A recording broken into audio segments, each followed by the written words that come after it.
Few subjects send a chill shooting down the spine as historic mental asylum. This place was sealed off for decades, known only by whispered rumors and unsettling tales. This tunnel section here is almost 1,300 feet long from this point to the end. When investigators finally stepped inside, they discovered a world frozen in time, dark hallways, abandoned cells, and clues to unimaginable secrets. Was it just neglect or something far more disturbing? Let's step back in time and find out. The origins of Pennhurst State School and Hospital. In 1908, Pennsylvania established a sprawling campus meant to care for individuals with intellectual and developmental disabilities. The facility would soon be known as Pennhurst State School and Hospital. Built on over 1,000 acres, it initially promised modern architecture and state-of-the-art amenities. At first, staff members believed they were part of a noble mission to offer education, therapy, and decent living conditions for vulnerable people. But as the years went by, Pennhurst struggled with crowded wards and inadequate funding. Early patients received a glimmer of hope, though that optimism faded when financial support dried up. Despite the best intentions of some dedicated staff, the seeds of an unfolding tragedy had already been planted. A rapid rise and growing tensions. Within just a few decades, Pennhurst housed more patients than it could reasonably handle. By the 1930s and 1940s, the population was skyrocketing. Many families, overwhelmed by the responsibilities of caretaking, brought their relatives here, believing professional help awaited. Yet the budget never kept pace, leaving staff to juggle impossible workloads. Dormitories overflowed with residents of all ages. The environment turned chaotic as staff struggled to maintain order. Some doctors tried experimental therapies, hoping to manage the growing crisis. Others resigned, frustrated by the lack of resources and the bureaucratic maze.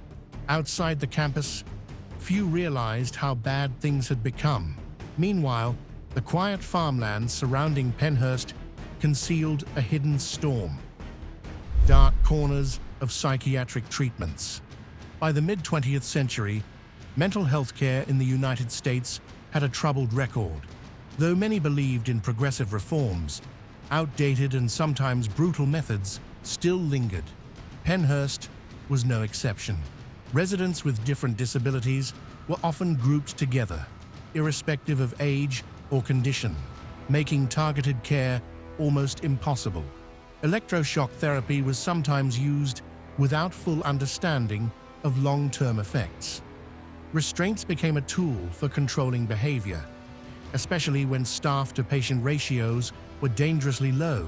Rumors of physical and emotional abuse circulated among families, though few had proof. As the 1960s dawned, Pennhurst carried the weight of these practices, quietly hidden behind locked doors and tall fences. An overcrowded world hidden from view. Between 1960 and 1968, Pennhurst's population soared past 3,000, a number far beyond its intended capacity. Long corridors housed rows of beds crammed together, leaving residents with little privacy. Some wards were known for being especially crowded, and the staff turnover rate continued to climb. Under this pressure, corners were cut, and daily routines became more about containment than care. Administrators filed reports about the looming emergency, but bureaucratic red tape delayed major reforms.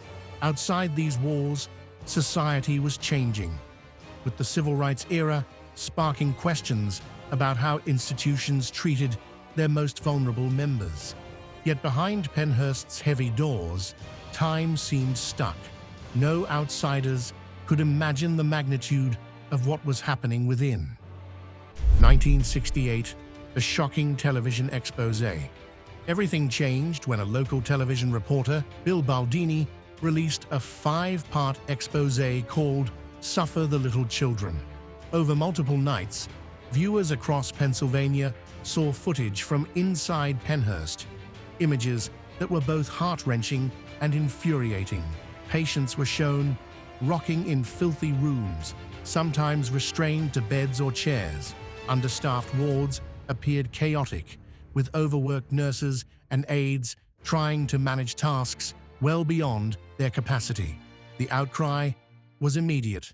Families of current and former residents spoke up, sharing personal stories of negligence and mistreatment. Politicians could no longer ignore the calls for reform.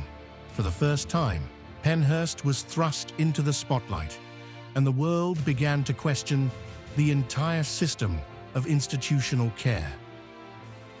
Public fury and sudden scrutiny. In the wake of that exposé, Penhurst became a symbol of broken promises. Journalists flooded the gates, desperate for more photos, interviews, or hidden records. Politicians arrived in caravans, declaring that changes would be swift and meaningful. Angry citizens wrote letters, called lawmakers, and demanded accountability. Yet for the residents, immediate improvements were slow to arrive. Funding got shuffled, but not enough to solve decades of neglect. Meanwhile, staff who genuinely cared found themselves overwhelmed by new oversight, paperwork, and endless media inquiries. The silence that once cloaked Penhurst's corridors was replaced by an uneasy hum of controversy. Behind every photograph or news report, thousands of residents still waited, hoping for a real change in their daily lives. Legal battles begin. Haldeman versus Penhurst. In 1974, a lawsuit filed by the parents of a young resident named Terry Haldeman set off a chain reaction that would echo through the halls of Penhurst. They argued that the institution violated their child's right to adequate care, medical treatment, and education. It was a groundbreaking move, as no one had mounted such a direct legal challenge to Penhurst's operating standards. Backed by civil rights attorneys, the Haldeman case ignited national debate about institutional care.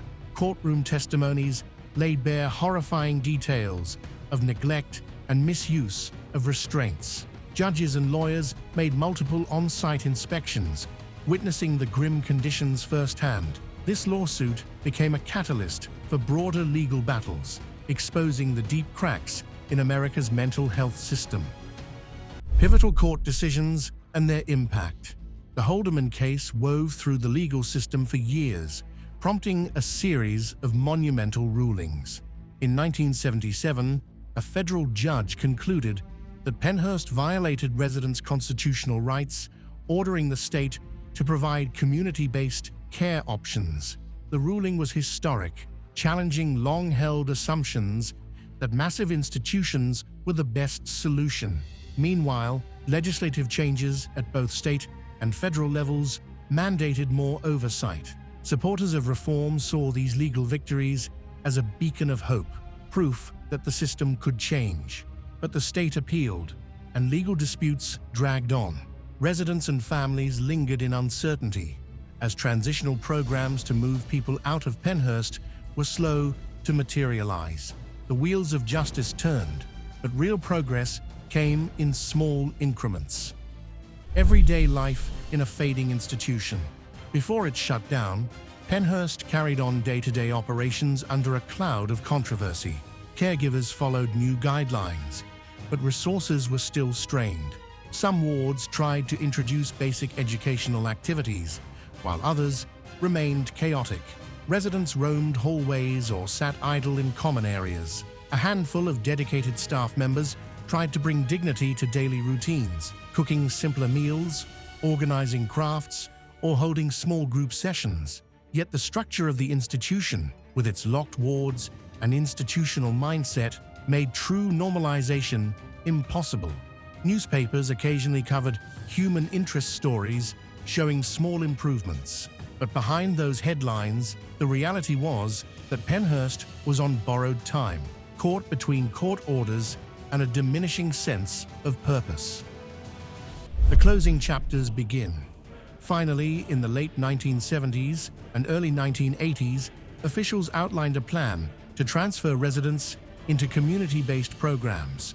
The hope was that smaller, neighborhood-centered homes would offer better individual care. Gradually, residents left Pennhurst, each departure a step away from the stark wards and locked doors. By 1987, the last residents were relocated, and the institution's gates closed for good. Many believed that signaled the end of Pennhurst's story, but the campus remained, its buildings left to decay. Over the next 2 decades, nature crept in, reclaiming the halls. Local kids told ghost stories, and urban explorers quietly broke in, capturing eerie photographs of peeling paint and abandoned wheelchairs. Pennhurst was gone, but not forgotten. Decades of decay behind locked doors.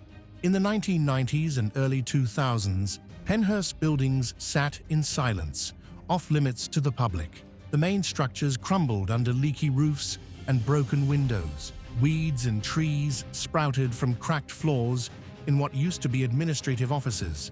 Locals reported hearing strange noises or seeing flickering lights at dusk, sparking rumors that the spirits of former residents still wandered inside. Police occasionally arrested trespassers who ventured in seeking thrills or photographic evidence of the asylum's dark legacy. Despite attempts to sell or redevelop the property, complicated ownership and environmental concerns kept the site in limbo. For a time, it seemed Pennhurst would remain a silent ruin, forever locked away from the world. Mysterious tales spread in the community. As the years wore on, stories about Pennhurst took on a life of their own. Neighbors spoke of shadows moving in second-floor windows when no one was inside. Others claimed they heard distant echoes of screams or laughter on quiet nights. Urban legends flourished, some describing secret tunnels where staff allegedly locked away the most troubled residents. While many tales were embellished or unconfirmed, they reflected the deep emotional imprint Pennhurst left on the region. Former employees disputed the wildest rumors, insisting certain stories were pure fiction. Yet the campus's abandoned look, sagging roofs, broken glass, locked gates, invited speculation. Each passing year made Pennhurst more mysterious, until one day the gates finally swung open again. A surprise reopening. In 2010, new owners acquired a portion of the property and announced plans to allow tours, historical walks, and even a haunted attraction. Public reaction was mixed. Some welcomed the chance to learn about a chapter of local history that had long been hidden. Others were appalled at the idea of entertainment in a place tied to suffering and lost lives. Still, curiosity won out for many. The gates opened for the first time in decades, drawing crowds eager to step into the halls that once held over 3,000 residents. Local historians saw it as an opportunity to educate visitors about the institution's complex past, but none could anticipate exactly what they would find inside. Wandering the hallways for the first time, those initial visitors described an overwhelming experience. Hallways were coated in dust, littered with discarded documents and warped furniture. Rusty bed springs stood in rows, hinting at the cramped conditions once endured here. In some corners, children's shoes or toys remained as if the occupants had just vanished. The peeling paint and stale air added to the haunting atmosphere. Even the slightest sound, footsteps, doors creaking, echoed against the silent walls.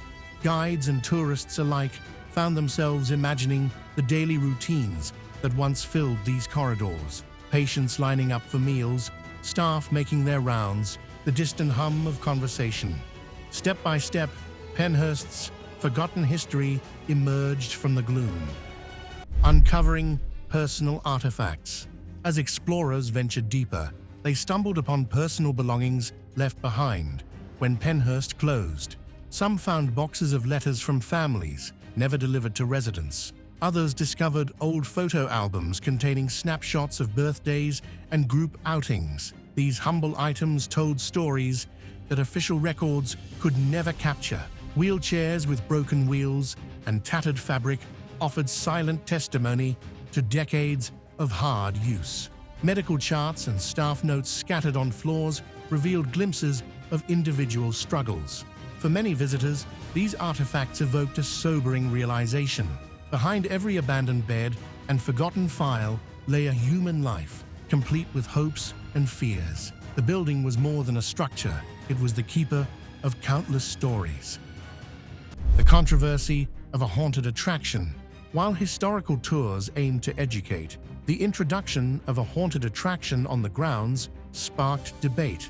Critics argued that turning Penhurst into a place of thrill-seeking entertainment trivialized the suffering of former residents. Protesters picketed the entrance, demanding the site be memorialized, not commercialized. The attraction's operators insisted they were preserving the property from complete ruin and helping the public confront an uncomfortable past. They set aside certain areas for historical exhibits, guiding visitors through factual displays on institutional practices. Even so, tensions remained high. Former residents and advocates for disability rights felt it was disrespectful, while others said it opened the door to dialogues about mental health reform. The controversy raged on, keeping Penhurst in the headlines once again. Discovering lost records and confessions. Researchers sifting through basements and administrative offices uncovered a trove of forgotten documents. Some revealed daily logs detailing staff shortages and urgent pleas for more resources. Others contained transcripts of therapy sessions, exposing a broad range of treatment methods. Perhaps most startling were letters from staff who had resigned, describing their heartbreak at not being able to care for patients properly. Few had seen these files before, as they were locked away after the final shutdown. They painted a vivid portrait of dedicated individuals battling a flawed system, as well as those who misused their power. Though many names were redacted for privacy, the emotional impact was clear. Penhurst had been both a place of compassion and a breeding ground for abuse.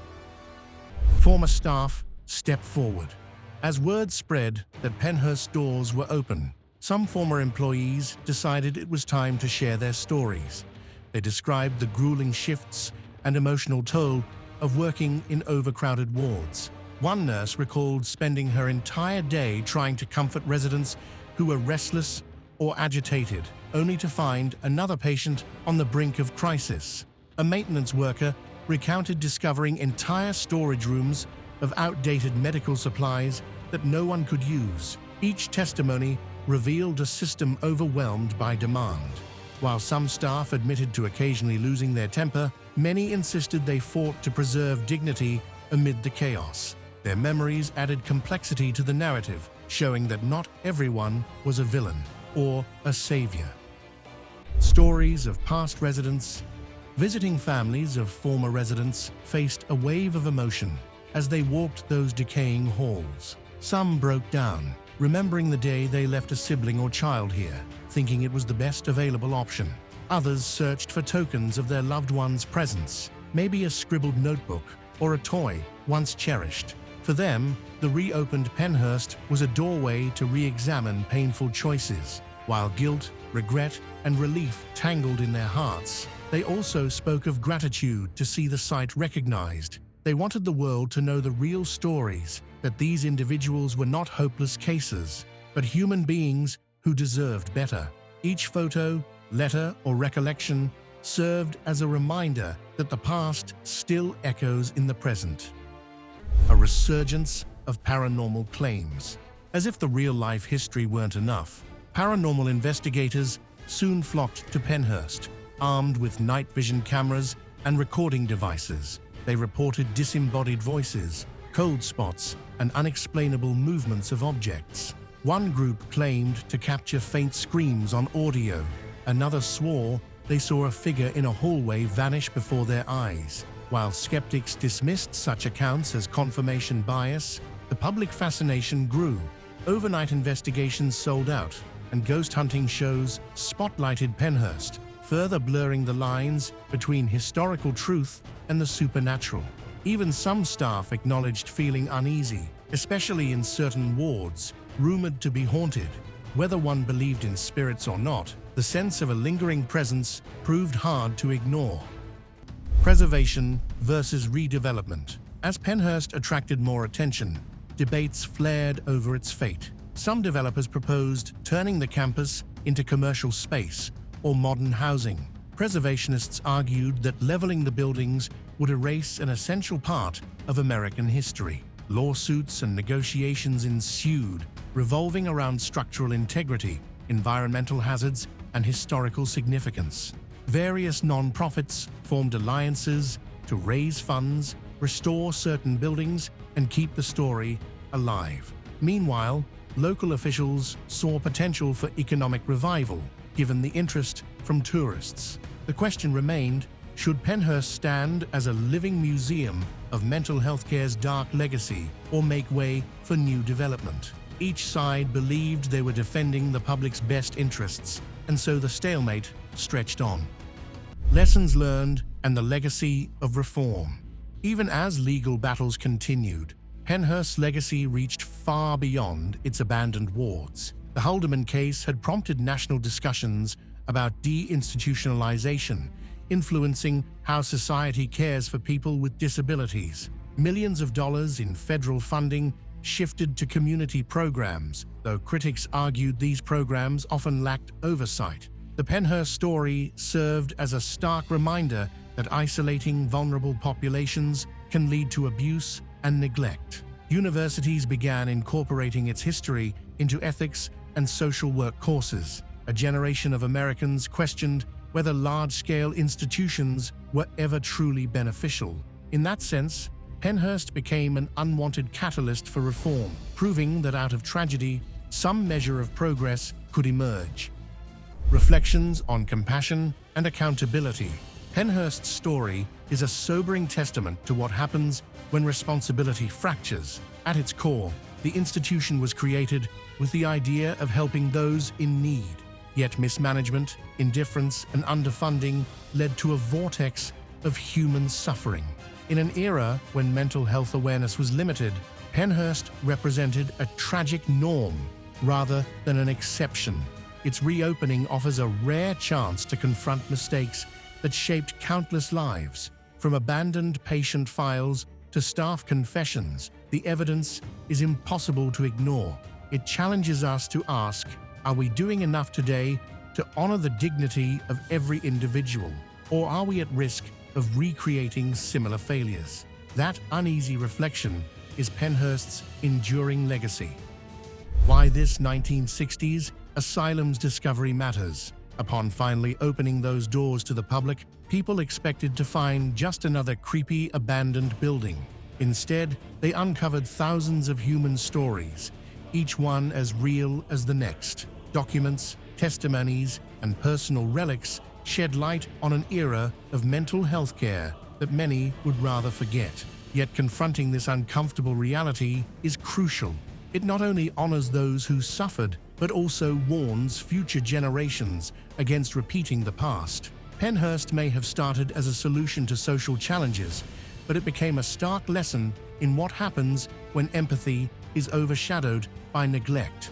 Seeing the dilapidated halls firsthand, many visitors leave realizing that the unbelievable truth isn't in ghosts, but in our capacity for both caring and cruelty. Thanks for watching.